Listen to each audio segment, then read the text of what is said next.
Hi everyone. So we know the IEM world moves at a very fast pace. Products are getting released probably even on a weekly basis. New IEMs have come out. And this is one of the newer brands that have come out in the market. It's called Melody Wings.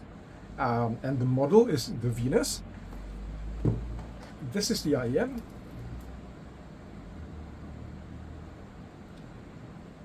And it's been kindly loaned to me by NexGears, which is one of the retailers, one of the online retailers. So yeah, thanks to them for loaning me this set. You will be able to find a discount code in the link to my video. Once you're done watching this, it gives you a 10% discount, limited to 20 sets. So do take advantage of that if you think you're gonna like this set. So what can I tell you about the Venus? The Venus is single DD and 3 balanced armature IEM. No mention of the brands of the BAs, so we can assume that it's probably one of the more generic models out there, generic brands out there. But no matter, that doesn't stop the set from performing if it's tuned properly.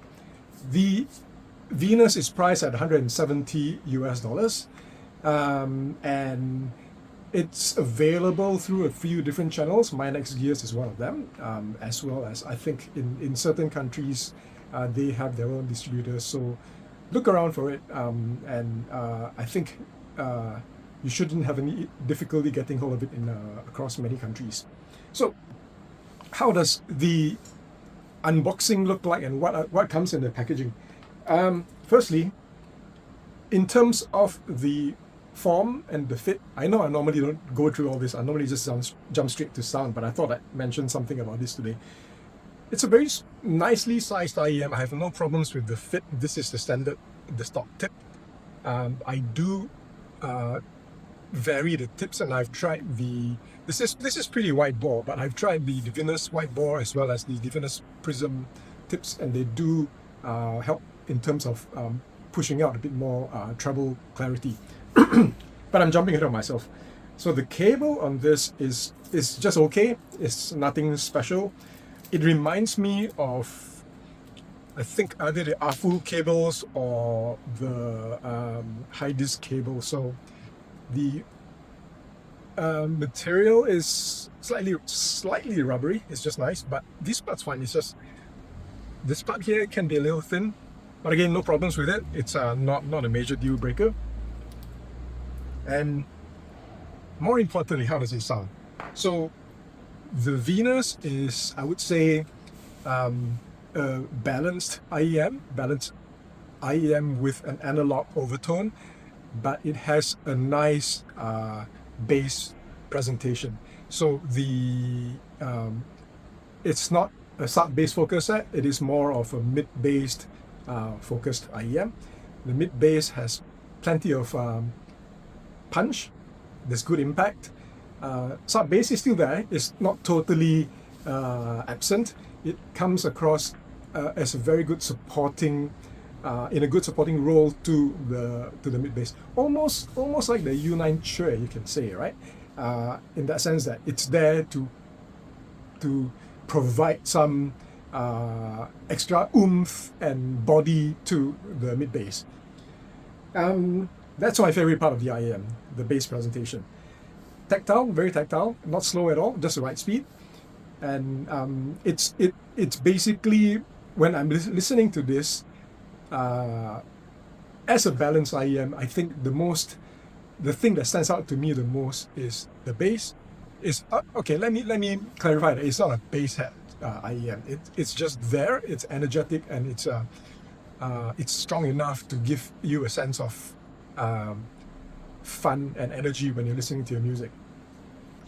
So I've been emphasizing a lot on the bass, but when I move on to the mids, so the mids is probably the weaker part of the IEM. So it's a bit recessed, not very forward in terms of vocals and all that. So I would say is neutrally tuned. I would say that there is it's transparent. It's as I was saying, it's slightly recessed, and I think that could. I'm going to explain that a bit in the technicality side, but Yeah, so it is slightly recessed. Moving on to the treble. Treble is smooth. There's a bit of air in there. It's sparkly. There's some shimmer in there. So it is very nicely tuned in that sense. You will never get any sibilance on this. Not to my hearing, not even with my test tracks like Skies Crying from Yuna and Ju. No sibilance at all. Michael Jackson's Billie Jean, no sibilance. So if you are sensitive to treble, I think this set will work for you. So as I was saying, it's smooth. The treble is smooth. The mids are actually also smooth. Let me go back to the mids a bit. Being smooth, you do lose a bit of the texture and detail, micro details that you get from vocals. So you don't get the raspiness, you don't hear the lips moving, or you don't hear, swallowing of saliva and all that coming out like you might in more technical IEMs. So you will not get all this. You can almost say that it's an analog tuned IEM. It sounds very analog in that sense.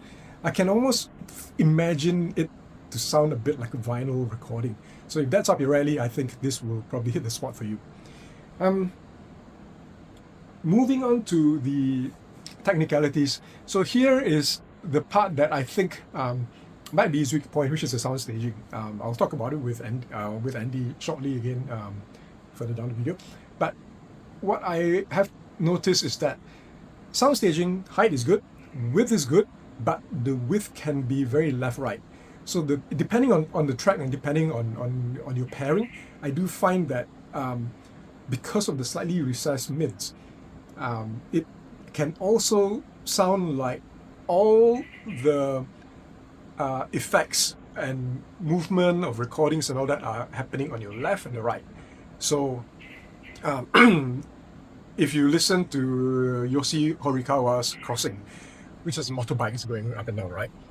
It can sound like it's going this way instead of this way. So that recessed mids can push it down to the back and going. So you're going down a curved road instead of going a straight road. So you can hear a bit of that in that recording. There isn't a lot of depth to the soundstage either. It's a more of a flattish soundstage, left, right, up, down. Very good at that. Back, front, a bit more limited in terms of the abilities. My usual test track is Miles Davis Blue in Green. The piano just sounds like it's right close enough to the front, next to the trumpet, instead of being 2 rooms behind or 10 feet behind. It sounds like I have a lot of issues with this, but actually I seem to be overemphasizing in terms of, say, the technicalities. But if you look at this IEM at face value in terms of what it's offering to you at that price point, and if you are a person who likes something that's more analog sounding with a little bit of energy and excitement to it, I think this IEM does a very, very good job of it. I found myself listening to it and doing my work and then just tapping my toes and not realizing it and be like, oh hey, actually I'm enjoying it because the rhythm and the bass and the drums are coming out very nicely and pushing the music forward to me, while the rest of it is just gently moving along. Nothing out there is fatiguing, nothing out there in terms of the instruments are calling out to me and say, hey, listen to me, look at me. It's just that bass that's pushing it along, playing it nicely.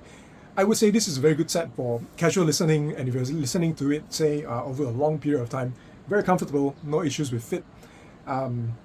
Yeah, I think I would highly recommend it if you're looking at something below the $200 price point.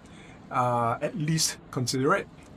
It's a good contender, and again, as a first effort, I think Melody Wings have done a great job, and I look forward to hearing the other models that are coming out. I know they've got one coming out soon again, so yeah, quite excited to hear what they're doing.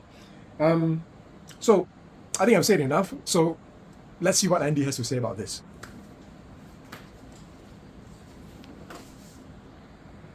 Okay, so let's hear the thoughts from Andy on this, the Melody Wings Venus.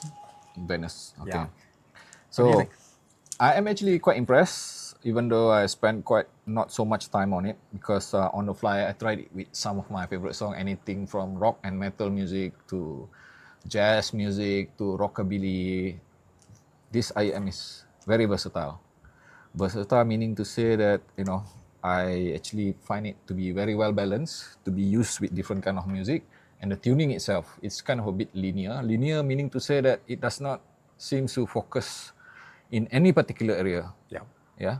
So upper frequency is, let's say, detailed enough, not exactly super monster treble head kind of detail, but you can hear the upper mid range all the way to the extension, which is quite impressive. But I guess that is the work of the balance amateur, because this thing have balance amateur, 3 balance amateur, right? Yeah, for the upper frequency, and I guess the dynamic driver is for the lower frequency, and it is non-offensive, so it's easy on anybody who are looking for something which is pleasant yet fairly good with macro detail. Micro detail, I must admit that I have heard within this. What kind of price point is this? This is about 170. USD. US, yeah. Okay. So I think within 170, even 100 US dollars, some IM might even perform better with micro detail. But then again, they also tend to be a bit brighter and a bit more prone to being fatiguing. This one, non-fatiguing, upper frequency. So perfect. Yeah. And the mid-range. The mid-range seems to be kind of a bit more closer to you. Recessed. Not actually, meaning the source of the sound closer to the listener. Okay. Yeah, that's what I'm hearing. And it seems to be, again, the word here is balance. Does not appear to be like an overly colored or not exactly the most transparent one, because I do feel that there's a bit of enrichment on the certain female vocal. Which is a good thing. Yes. Okay. And can be a bit, let's say, just slightly transparent when it comes to high pitch type of sound, like snare drum or even contralto, soprano type of vocal. But otherwise, the mid-range is definitely impressive as well. It is the kind of mid-range which I would consider as something which is even usable for reference kind of work. Okay, and the lower frequency. Now this is interesting. Not exactly a bass head IM, that's for sure, right? Nope. So the bass is just nice to make it exciting. Not too much, not too less, but what's more prominent is the mid bass. Yep, I think it's a mid-bass focus set rather than a sub bass. So which means that it is super suitable. That's why I mentioned just now, rock and metal music, and even pop music. It's mid bass kind of music, very nice. Even electronic music still quite okay, because the sub bass does not seem to be, even though it's not emphasized, it does not appear to be roll off. So that is another thing. But the only thing which I wish could have been done better is at the sound stage. Yep. What's the word you use? The depth, was it? It's not. It's got left, right. It's got up, down. the height, and it's just like what Andy was saying to me earlier. It sounds like a stereo speakers, right? So I think it's got good width. It's got good height, but it doesn't have depth. So I think if you're looking at it from, say, like a video game perspective, it's more like a 2D side scroller rather than a 3D single player game or something. Basically, what he's saying is that it's not that holographic for not really suitable for gaming. Okay, for example, if you're doing FPS gaming, then you might find that this thing is not that accurate because the pinpoint accuracy is not that spatial. It's not holographic. But for music, usually you only care about left and right stereo experience. Like left and right is stereo experience, no problem. But depth could have been better. Other than that, I think it's technically, I think for the price asking, I think it's definitely right on the mark. I do find it also slightly congested on more complex tracks. If you're playing speed, it doesn't have that speed. So if you're playing Polypheus, playing God, during the complex sections, you find that it gets a bit. You lose the detail and the definition from the guitar plugs and all that. But again, that's just nitpicking. Yeah, nitpicking, because usually if you want to do critical listening, then you probably will go for something which is more high end. More analytical and more technical. More analytical. But then again, you get some, you lose some, right? Yep, exactly. Yeah. Okay, I think that wraps it up. Thank you very much.